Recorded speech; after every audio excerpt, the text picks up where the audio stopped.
کراچی کے مصروف شہر سے تھوڑا دور ڈالمیا کے علاقے میں ایک بستی ہے، شانتی نگر۔ یہاں کے مکان مٹی کے ہیں، چھتیں ٹین کی چادروں سے ڈھکی ہیں اور گلیاں اتنی تنگ کہ ایک وقت میں 2 موٹر سائیکلیں مشکل سے گزر سکے۔ دن کے وقت یہاں کی گلیوں میں دھول اڑتی ہے، بچے پانی کے ڈبوں کے ساتھ دوڑتے ہیں اور عورتیں گھر کے باہر بیٹھ کر سبزیاں کاٹتی ہیں۔ مگر ان گلیوں میں جو چیز سب سے زیادہ نمایاں ہے وہ ہے زندگی کی جدوجہد۔ ان گلیوں میں ایک ایسی کہانی جنم لے رہی تھی جو وقت کے ساتھ پورے علاقے کے لیے امید کی علامت بن گئی، جسے ہم روشنی اسکول کی کہانی کے نام سے جانتے ہیں۔ میں جب پہلی بار شانتی نگر پہنچا تو سورج کی کرنیں ابھی پوری طرح زمین کو نہیں چھوئی تھیں۔ گلیوں میں پانی کے چھینٹے، بچوں کی دوڑ بھاگ اور عورتوں کے ہاتھوں میں ٹوکرے، یہ سب ایک عام دن کی شروعات تھی، مگر میرے لیے یہ منظر ایک نئی داستان کی ابتدا بننے والا تھا۔ میرا دل ان چھوٹے چھوٹے ہاتھوں کو دیکھ کر بھر آیا جو اپنے عمر کے دوسرے بچوں کی طرح کھلونوں سے نہیں بلکہ بالٹیوں اور صابن سے کھیل رہے تھے۔ صبح کے وقت 7 بجے کے قریب گلیوں میں ایک عجیب سی مصروفیت نظر آتی تھی۔ کچھ بچے پانی سے بھرے لوہے کے ڈبے اٹھائے ہوئے، کچھ کپڑے کے ٹکڑے اور صابن کے چھوٹے ساشے سنبھالے ہنستے کھیلتے اپنی منزل کی طرف روانہ ہوتے۔ ان میں خورشید، اسماعیل، اللہ داد، طاہر، سلیمان، بلال، یوسف، غلام سرور، علی حسن، محمد علی، غلام مصطفیٰ، جنید، اصغر، شکیل، یونس، شفیق اور ہاشم جیسے بچے شامل تھے۔ یہ سب 6 سال سے 10 سال کے درمیان عمر کے بچے تھے۔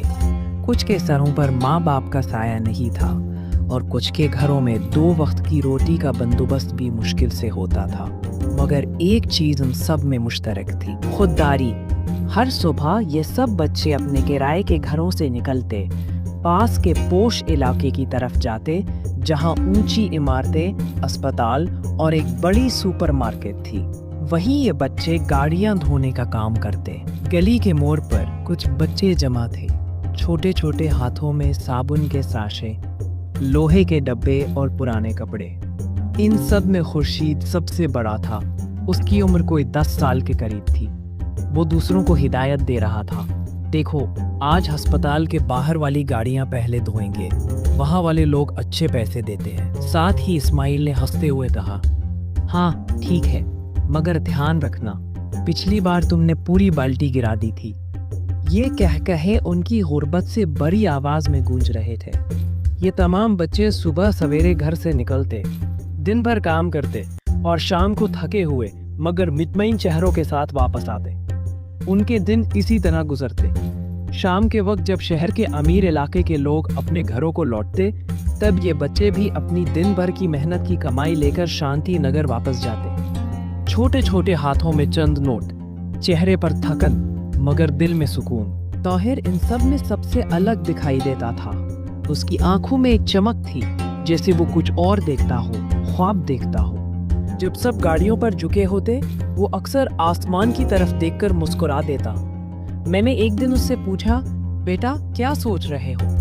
اس نے آہستہ سے کہا: سر، میں سوچ رہا ہوں کہ اگر کبھی میں اسکول جاؤں تو پہلا لفظ امی لکھوں گا۔ یہ جملہ میرے دل میں اتر گیا۔ آہر ایک ایماندار لڑکا تھا۔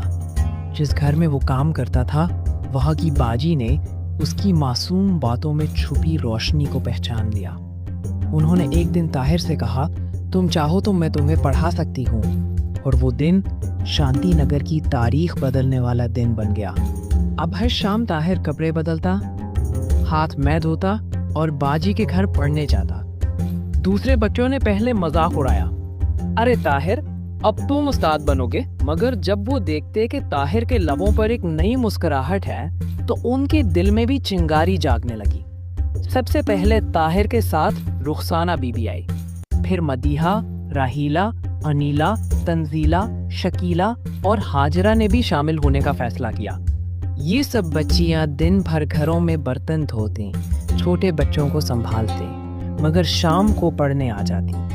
یوں ایک غیر رسمی مگر ایمان سے بھرا ہوا اسکول وجود میں آیا، روشنی اسکول۔ باجی نے اپنے گھر کا صحن خالی کیا، دیوار پر تختی لگائی اور بسم اللہ پڑھ کر پہلا سبق دیا۔ یہ اسکول نہیں،